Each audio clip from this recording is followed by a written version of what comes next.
Warning: if your anxiety is persistent, please seek professional help.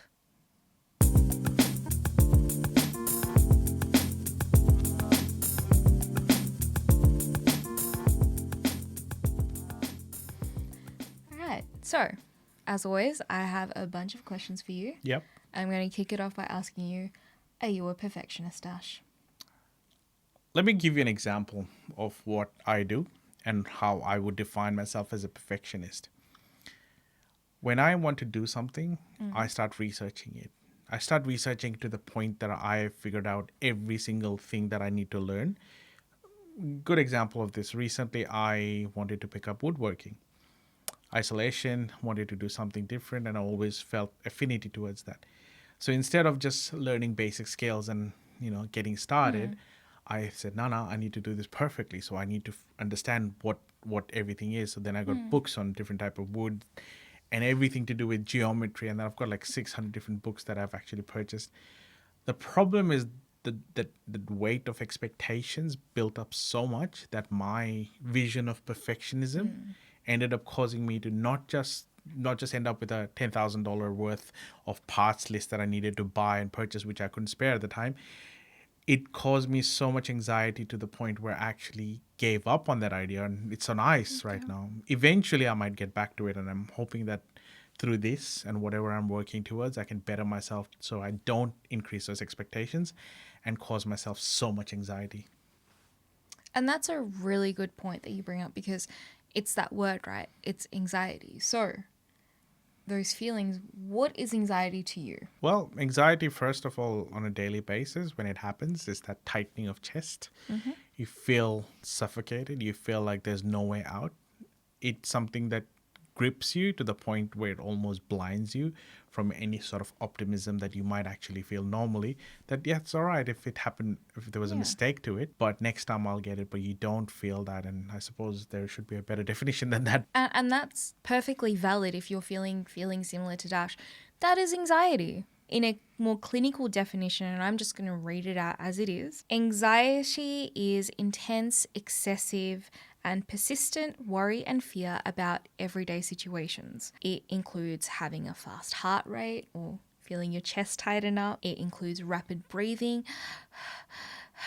things like that. This is not an ASMR channel, but sure, we went there. We went. Some people experience persistent sweating, beads of sweat, you're wanting to bite your fingernails. But just a quick side note on that. I did feel all of those feelings when I was 14 and had a crush on this girl. So, possibly why I didn't end up with her. And, if you're feeling that, it could be a form of anxiety. But as a teenager, you don't know any better. So you just punch on with it. So I suppose that's what I did. As part of that side note, it's important to understand the difference between that situation and something that is persistent. And before I continue on, I have to stress, Yep. we are not trained professionals. No.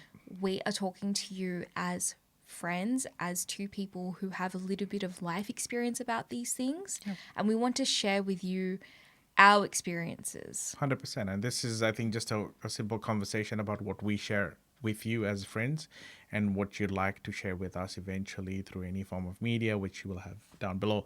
But I suppose at the end of the day, this is just us meandering our way through our life experiences and how we've dealt with them. So Before I continue with talking about the differences between what Dash felt as a teenager wanting to talk to his crush and what we're really discussing, yeah. it's important to note that we aren't trained professionals. Yeah. We're talking to you as friends. 100%. And most importantly, if you are feeling those, anxiety is normal to have in bursts.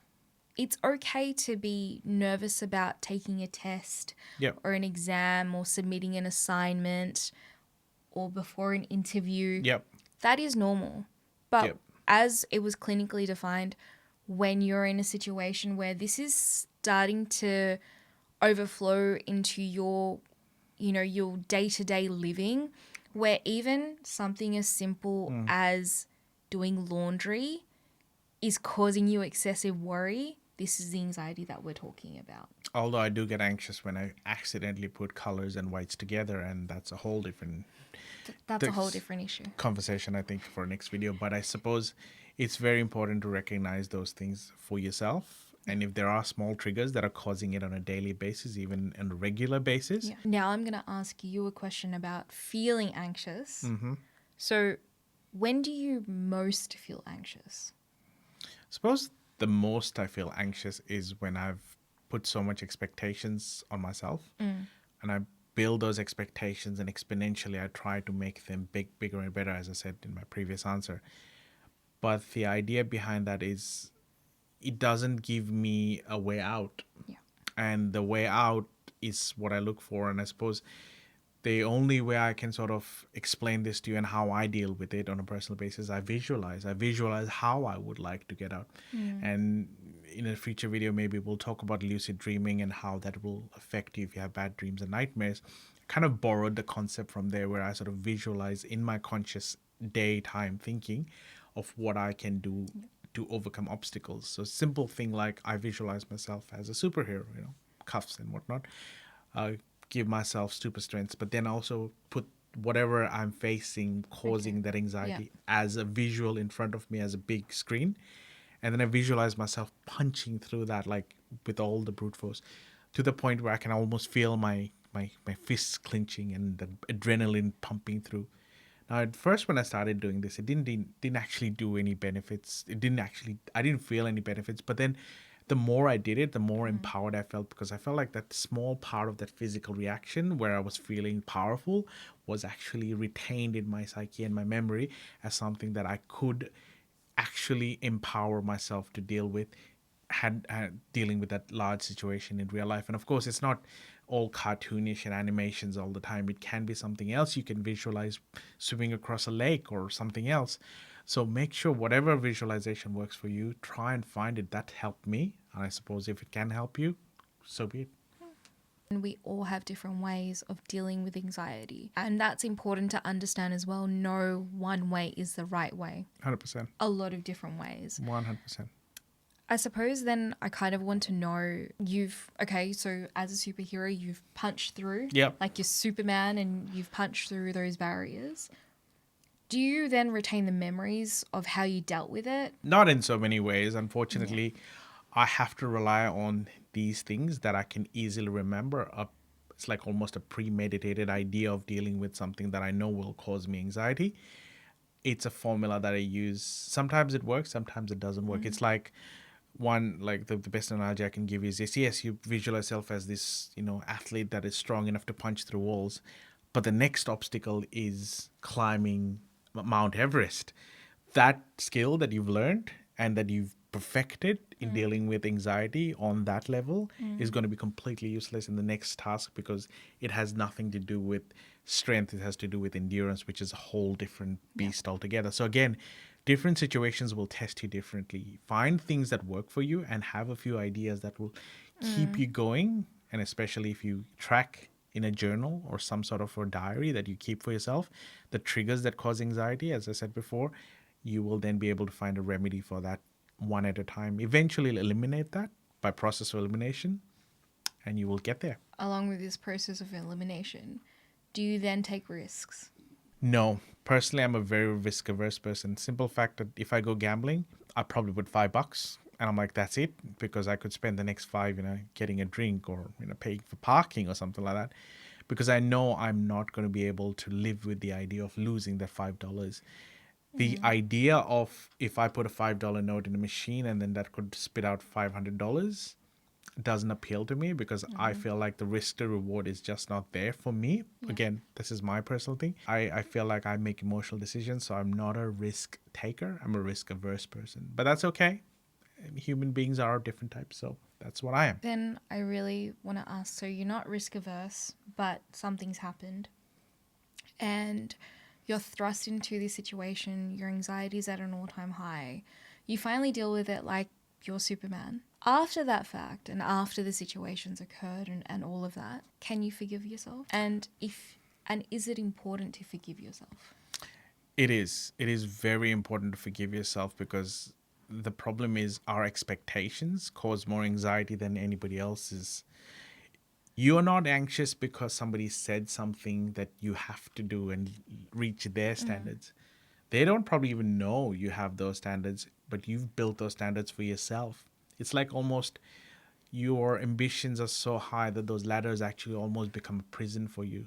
But you have to start using those ladders to actually do what they do and climb over obstacles. Anxiety, if it caused by something and you're actually feeling like you've put yourself in the situation, you have to first forgive yourself. That's the only way that you're going to be able to get yourself out of it. Thank you. I think it's really important, I suppose, with forgiving yourself, because at the end of the day, you are what and who you have, right? So by not forgiving yourself, you're almost setting yourself up for failure down the track anyway. 100%. Because once you've already started on this, I'm such a failure, I can't do anything right, that evolves into further feelings of hopelessness. And then you start wondering, is there any point to any of this at all?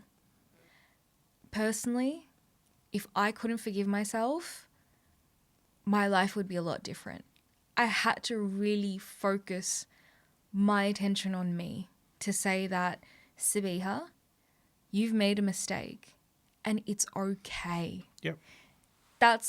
It's so important. You have to be able to acknowledge, firstly, accept, Yep. and forgive. 100%. Because if you can't do any of that, then going forward, you're going to find yourself in similar situations. And no matter how much you journal or how much you try to figure out your triggers, Yep. what's the point? You're still thrusting yourself into the same situations. Yep. So I really like that. Please don't forget that you are important, and therefore forgiving yourself for whatever it is that you're going through or whatever it is that you've done or not done Yep. is important too. Can I just add also Yeah. be patient, because things are not going to happen straight away. Absolutely. Some days will be just write-offs. Like, you've done everything. Things are just not going to go your way, whatever it be, bad day at work or whatever happened after.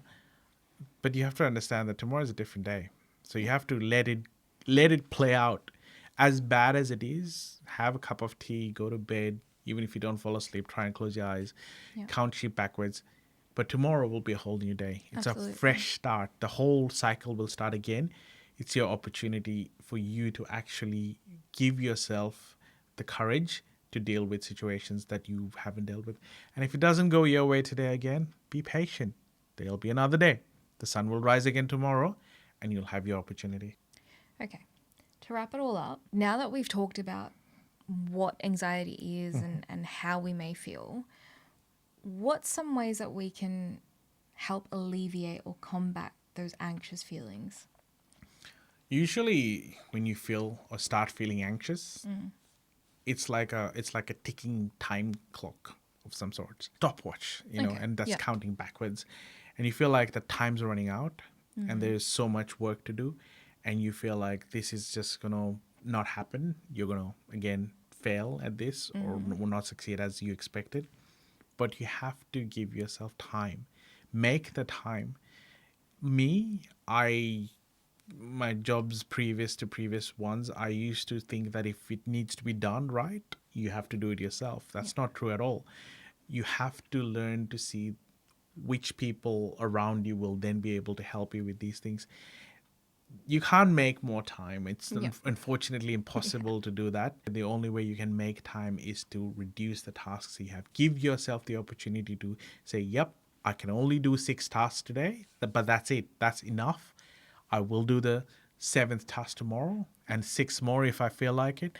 But that's what my capacity is. And if you know what your capacity is, be firm about it. Yeah. Don't let anybody else pressure you Absolutely. into thinking that you can do more than you should when you can't, and that's just going to cause anxiety and end up in a situation where you're not going to be able to produce good quality of any work that you actually wanted to do, be it in your personal life, professional life, or studies. That's a really great point.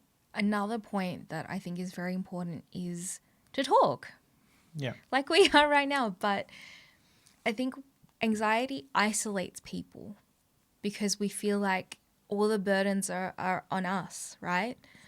But you have to remember that you're not alone. There are people out there that care for you, that want to know what's going on. And even if it's as small a sentence as, I'm not okay, Yeah. that's enough to start the conversation. 100%. And be it whoever you talk to, a trusted confidant, friends, family, a loved one, or if you feel like you want to seek professional help, talk to a therapist, psychologist, whatever it is, it's okay. But never let yourself feel like you are alone in this. Yeah. Always in the back of your mind, remember that there is at least one person out there in the world that will care if I am not okay. If you're fortunate enough to find that person, don't let go. And if you haven't found one, keep looking, because I promise you they're out there. Absolutely. And on that note, I think we're going to leave it here. Yeah. So I'm Sabia. I'm Dash, and we'll see you in the next video. Bye. See ya.